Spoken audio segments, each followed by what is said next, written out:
Hey y'all, welcome back. And welcome to Elkhart, Indiana for this Side Trip Sunday.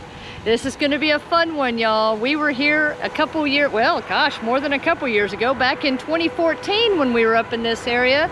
And we are back to take you around the RVMH Hall of Fame Museum. Come on.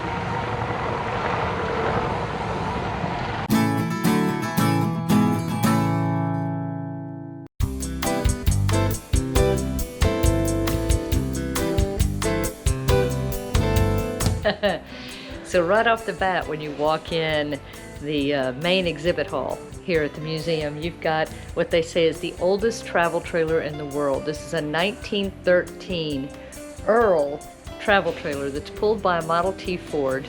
They said it was built custom for a Caltech professor. And this is amazing. Look at the woodwork in here.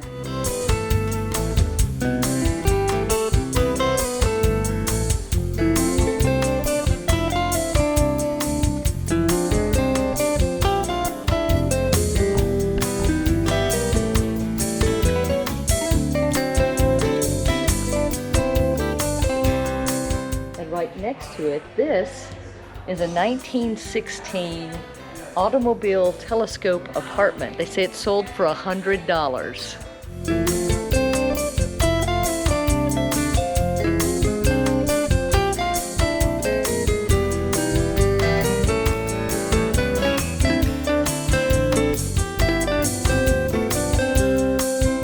This here is a 1958 Airstream, and that's when Airstream started this kind of body style in 58. And actually, they were made in California then, and they started things like pressurized tanks and 110 voltage electric system, stuff like that. So kind of like RVs are today.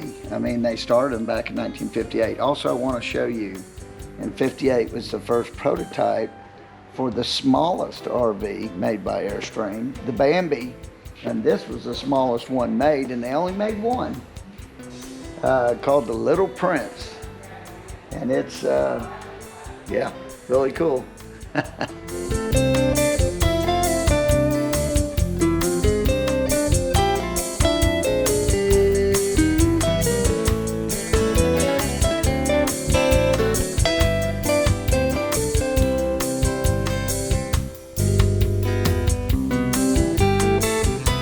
Now this is really cool. They called it a covered wagon, and the company here they made one out of every 6 of these in the United States, the RVs back in the day, back in 1935. But no, this isn't painted right here. This is cool. This is leather laid over wood. And Stacy can show you can kind of see it right here.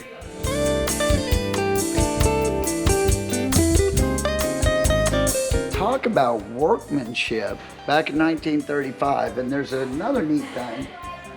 Let's see, so they made 45 to 50 of these a day. Every day they churned one of these out, and they're gorgeous. They're awesome.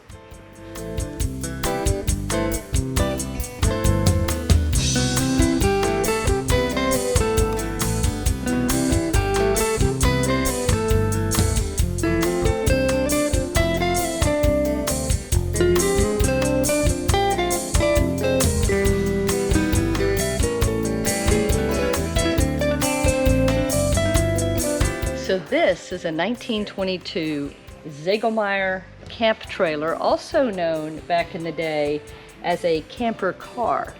It has a solid roof and all of the fabric stays attached, so it's easy to fold up and down. It was also known as one of the lightest to be manufactured back in the day.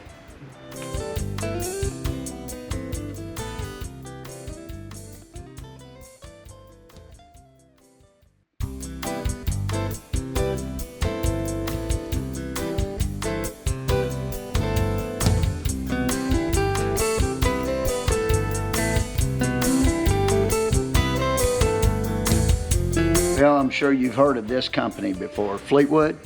Yeah, one of the biggest manufacturers of RVs. This was their first camper right here, 1950. This is what started it all for Fleetwood.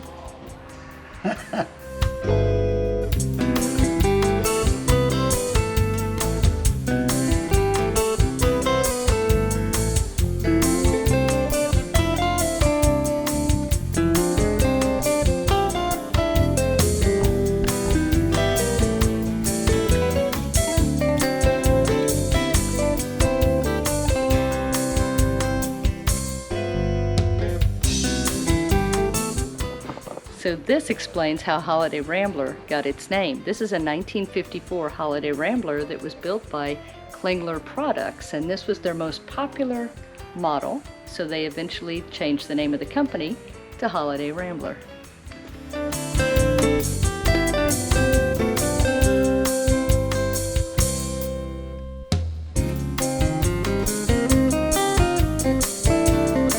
at the second bunk.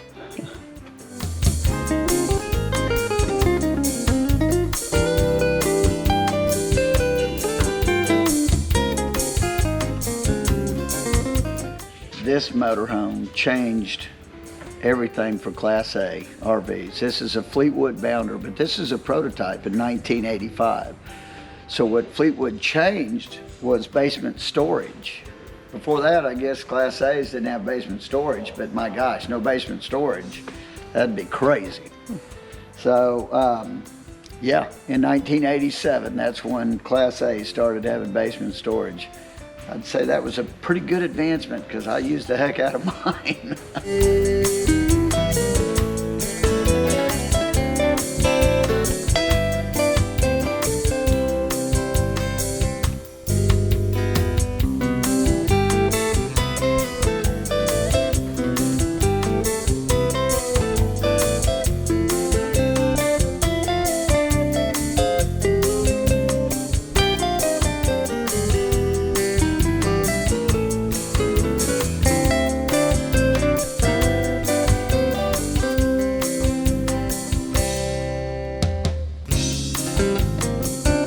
This is a 1966 Mustang travel trailer by Westward Coach. Obviously, they ended up having to move away from the Mustang name because of Ford. But it's one of the first travel trailers with a bunkhouse bed. And this is during the time in the 1960s when the single-room bathrooms really started coming into use in the RVs. So your shower, your toilet, and your sink in one room. So a lot of history here.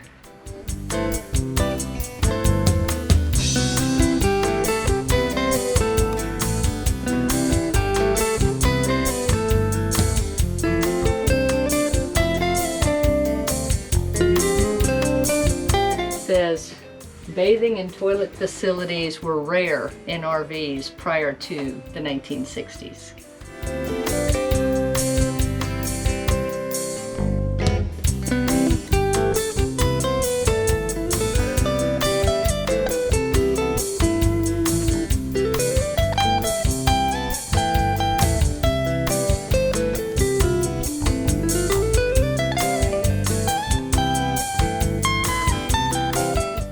I remember this coach from our first trip here, and this is one of my favorites. This is a 1931 house car that Paramount Studios used to get Mae West to leave vaudeville and begin making movies. It would pick her up every day from her hotel and take her to the movie set. It's got a hot plate, a small ice box, and a table for her to have lunch. And it's got a back porch where she would sit in her rocking chair to enjoy the breezes of the day. This is probably why today the stars, you often hear of them having motorhomes or travel trailers set up on site. It all started, I guess, with Mae West.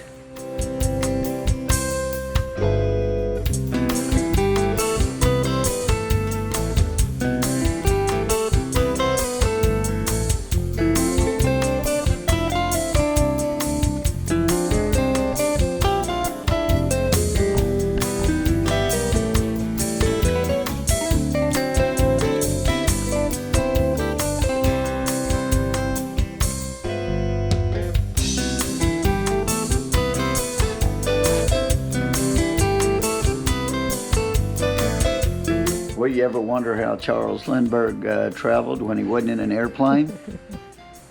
This is it, 1939, Lindbergh's travel trailer. And it was called Lindbergh Travel Trailer. But it's a unique one. From one view, from the side view, it almost looks like it's a motorhome because of its tires and wheelbase. But no, it's built a little bit differently. They built it in California. Pretty cool.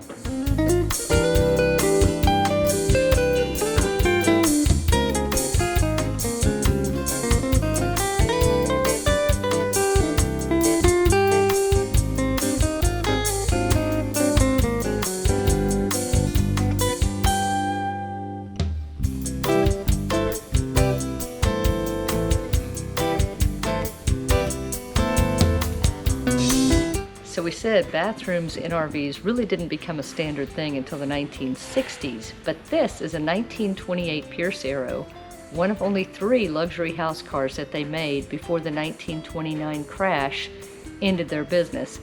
And yes, amongst its luxuries, it has a bathroom.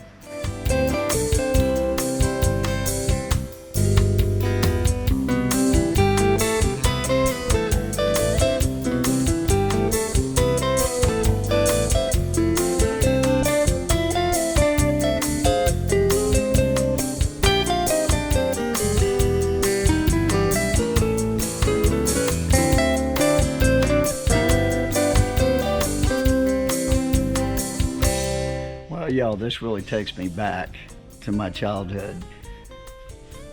My family and my aunt and uncle and cousins traveled in one very similar to this. This is a 1969 truck camper by Holiday Rambler. And we traveled throughout Alaska for a couple weeks.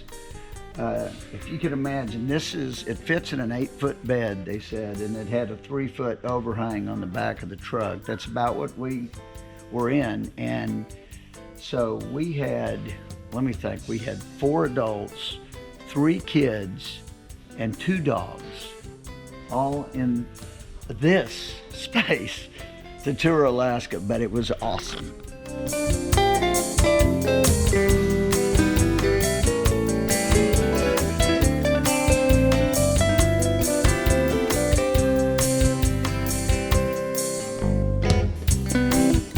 This is super cool. This is a 1969 Stites chassis mount truck camper.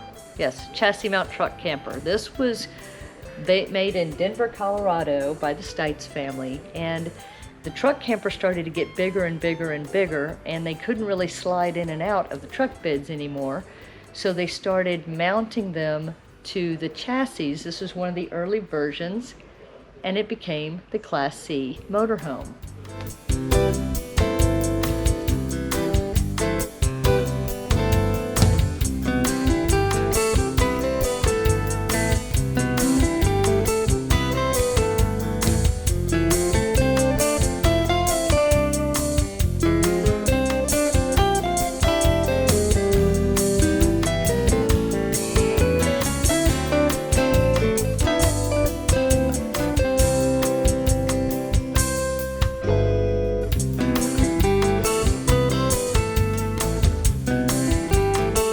Hey guys, so this is really cool too. It's a 1954 Shasta travel trailer, and other than just looking awesome, it had what I'm sure became the first freshwater tank, basically. In here, not only could you be hooked to water, you know, wherever you go, if they had a hookup, and it has a sink for that, but above the sink, it has a cabinet that had a tank in there that you could fill up with water, and it had a little gravity thing that you could turn on and you could get fresh water. So it was, you know, a way that you could take the water with you, just like today where you have fresh water tanks. So how cool is that?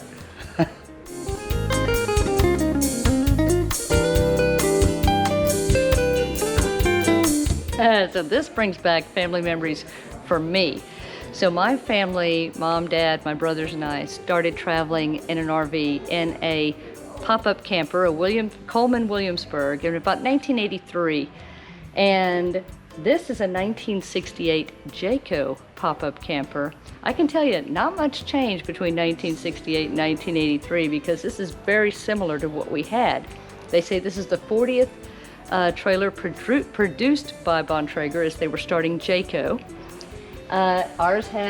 This is a crank-up hard top, just like we had in ours. It has the sides that you attached after you pulled everything out. It has a bed on each end. What's unique about this one compared to what we had, it has 2 dinettes, one on each side. In our family, my parents got one of the pull-out beds, my brothers got the other, I got the dinette. This one actually has 2 dinettes, so 2 beds, 2 dinettes, kitchen in the middle. Very cool. Guys, this one takes me back. It makes me want to rent the movie Stripes again. Bill Murray and Harold Ramis, remember they were in the movie, they stole the military vehicle to take a joyride, and it was very similar to this GMC right here. I mean, I don't know if it was the same year. This is 1974, but I mean, the movie was awesome, and the RV part of the movie was really cool too. So I think I'm gonna have to go rent the movie.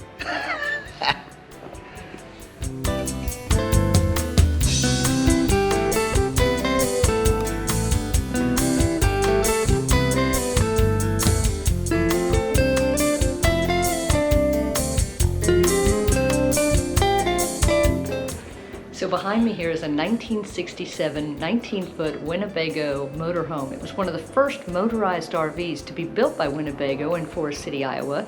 They'd been building travel trailers for about 10 years at that point. You could buy this for $5,000. It slept 6 on 3 double beds, had everything you needed, including the full bathroom and kitchen, and it was the first production line motorhome that started the rush on a 6-cylinder Ford chassis. Pretty cool. So wow, that was super fun. Yes, it was. And excuse any wind noise, we filmed so much in there that the GoPro actually died. Both GoPros. Both GoPros. Yeah. But it is a fantastic museum. This is an absolute must-see and do when you're in northern Indiana.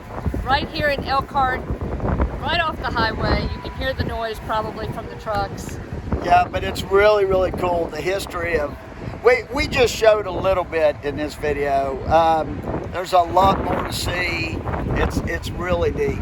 Oh, it's definitely amazing. So put the RVMH Hall of Fame Museum on your list of things to do when you're in the area. And they do have RV parking. So even if you're just passing through, you can come in for a few hours and take a look around. Absolutely. Break up that trip. All right, thanks for joining us, y'all. Until next time, safe travels. And happy camping. Bye. Bye.